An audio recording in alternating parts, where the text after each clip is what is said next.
வெண்முத்துக்களில் 2 நிலை இருக்கிறது. ஒன்று வெண்முத்துக்கள் பன்றிக்கு முன்பாக வீசப்பட்ட வெண்முத்துக்கள். அப்போ அந்த பன்றி என்ன செய்கிறது? மிதித்து அதை மதிக்காத நிலையில் போகிறது. இன்னொரு வெண்முத்து யாரென்றால் முத்து வியாபாரி. ஒரு வியாபாரிக்கு அந்த பன்றிக்கு நேர் எதிரானவன் வியாபாரி. பன்றிக்கு அந்த மதிப்பே போட தெரியாது. வியாபாரி கரெக்டாக மதிப்பு போட்டுருவான். மதிப்பு போட்டோன்னு அவன் என்ன கண்டுபிடிக்கிறான்? ஆஹா, இவ்வளோ பெரிய முத்தை நாம் பெற நம்முடைய சொத்தையெல்லாம் இழந்தாலும் பரவாயில்ல, அதை இழந்துட்டு அந்த முத்தை நான் பெற வேண்டும் என்று ஆசைப்படுவான். நிலைவாழ்வு, அதாவது கடவுளுடைய உறவு, ஃபில்லியல் உறவு என்பதும் இது போன்றது தான். அந்த ஃபில்லியல் உறவை பன்றிகளுக்கு முன்னால், அதாவது அதை மதிக்க தெரியாதவர்களுக்கு முன்பாக வீசக்கூடாது. எனவே வாழ்வு என்பது பிணி என்று சொல்லக்கூடியவர்கள் பன்றிகளுக்கு ஒப்பானவர்கள். அதாவது நம்முடைய தமிழ் பழமொழியில் கழுதைக்கு தெரியுமா கற்பூரவாடை என்று சொல்கிறோம் அல்லவா?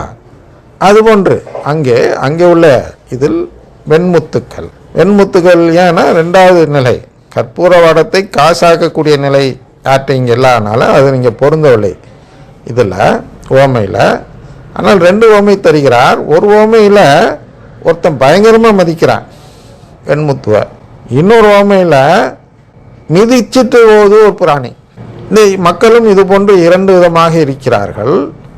எனவே இதில் யார் மதிக்கிறார்களோ அவர்களை தேர்ந்தெடுத்து அவர்களுக்கு அந்த முத்தை தருகிறார், அந்த புதையலை தருகிறார் எல்லாம் பார்க்கிறோம். ஆனால் நிரந்தர பிள்ளையாக இம்மார்டல் சைல்ட் ஆஃப் காட் என்ற நிலை நாம் அடைய வேண்டும் என்றால் நாம் என்ன செய்ய வேண்டும்? நம் சொத்துக்களையும் விற்க வேண்டும் என்ற நிலை இங்கே இருக்கிறது. அது என்னன்னா சிலுவைகள் சுமக்க வேண்டும்.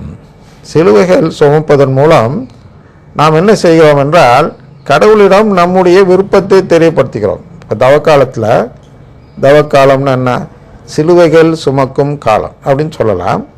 சிறு சிறு சிலுவைகள் தான். அந்த சிறு சிறு சிலுவைகளை சுமந்து கடவுளுக்காக தியாகம் செய்து கடவுளிடம் அதை தெரியப்படுத்துகிறோம். என்ன தெரியப்படுத்துகிறோம் என்றால், ஆண்டவரே, நான் உங்களுடைய நிரந்தர பிள்ளையாக மாற வேண்டும் என்று விரும்புகிறவன்.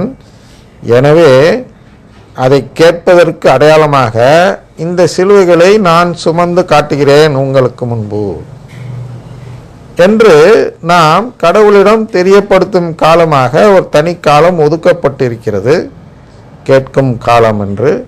அதுக்கு தான் திருச்சபை தவக்காலம் என்று பெயர் வைத்திருக்கிறது. உங்களுக்கு தெரிஞ்சதுதான், ஆனால் கொஞ்சம் வேறு விதமாக சொல்கிறேன், அவ்வளோதான். ஆனால் இந்த பார்வை மறைந்து விட்டது. தெரிந்தது தான், ஆனால் மறந்து விட்டார்கள் திருச்சபையில். என்ன? அதுக்கு வேறு பொருள் தருகிறார்கள். அது அந்த மனித மரபுப்படி உள்ள அந்த விருதம் அதெல்லாம் பார்த்தோம் அல்லவா? பழைய தோல்பையில் புதிய மது ஊற்றுவது போன்றதெல்லாம் அந்த விரதம் குறித்து இப்பொழுது நடந்து கொண்டிருக்கிறது. ஏன்? அதான் திரும்பி மார்ட்டின் லூத்தருடைய கருத்துப்படி அங்கே விரதம் பட்டினி இருக்கணும்.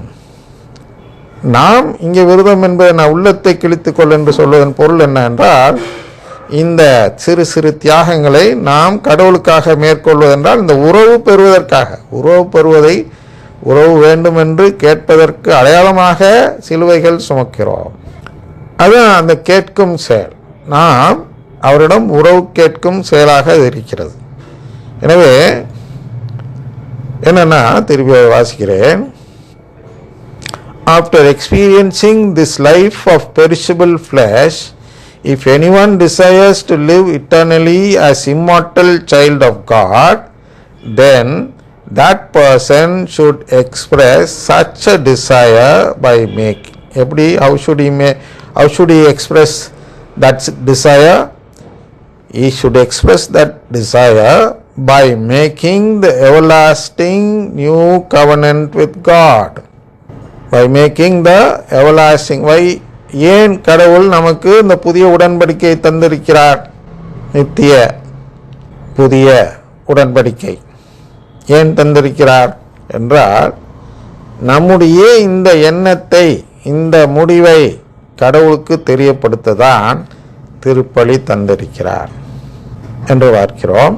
அந்த நீதிக்கதை என்றால் அலகரி என்று சொல்கிறோம். ஆங்கிலத்தில். அதான் ஏற்கனவே சொன்னேன் நல்லா, அந்த பில்கிரிம்ஸ் ப்ராக்ரஸ் அப்படிங்கிறது அலகரி. அதாவது அந்த மீட்புனா என்னங்கிறத மறைமுகமாக உருவக வடிவில் உருவகங்கள் கொடுத்து எழுதப்பட்ட ஒரு கதை. ஆனால் அது தப்பறைக்கு உருவகம் கொடுத்து எழுதப்பட்ட கதையாக இருப்பதால் நம்முடைய ஓமைகளை நீதி கதைகளாக்கி ஒளிபரப்பு செய்ய இருக்கிறோம் யூடியூப்பில். இந்த கருத்துக்கள் எந்த கருத்து என்றால், எப்படி ஒரு தந்தை இருக்கிறார், அந்த தந்தை எப்படி மற்றவங்களுக்கு தத்தெடுக்கிறார், நாமெல்லாம் எப்படி அடிமைகளாக இருக்கிறோம், அடிமைகள். அதை லூக்கா 17 அந்த 10க்கு போனீங்கன்னா அங்கே நானோ பயனற்ற பணியாளன் அப்படின்னு தமிழில் மொழிபெயர்ப்பு செய்திருக்கிறார்கள். ஆனால் அது உண்மையிலேயே அப்படி அல்ல. அதாவது அடிமைகள். இப்போ இங்கிலீஷில் வாசி காட்டுகிறேன், தமிழில் உங்களுக்கு அங்கே இருக்கிறதுனால நீங்கள் பார்த்துக்கலாம். 17:7 அதுலேருந்து வாசிப்போம். Who among you would say to your slave who has just come in from plowing or tending sheep in the field, come here at once and take your place at the table? Would you not rather say to him, prepare supper for me, put on your apron and serve me while I eat and drink? Later you may eat and drink. Do you thank the slave for doing what was commanded? So you also, when you have done all that you were ordered to do, say, we are worthless slaves. We have done only what we ought to have done. ஆனால் நாமெல்லாம் இப்பொழுது அடிமைகளாக இருக்கிறோம். அதுதான் அந்த உருவத்தில் காட்டுகிறோம் அந்த நீதி கதையில்.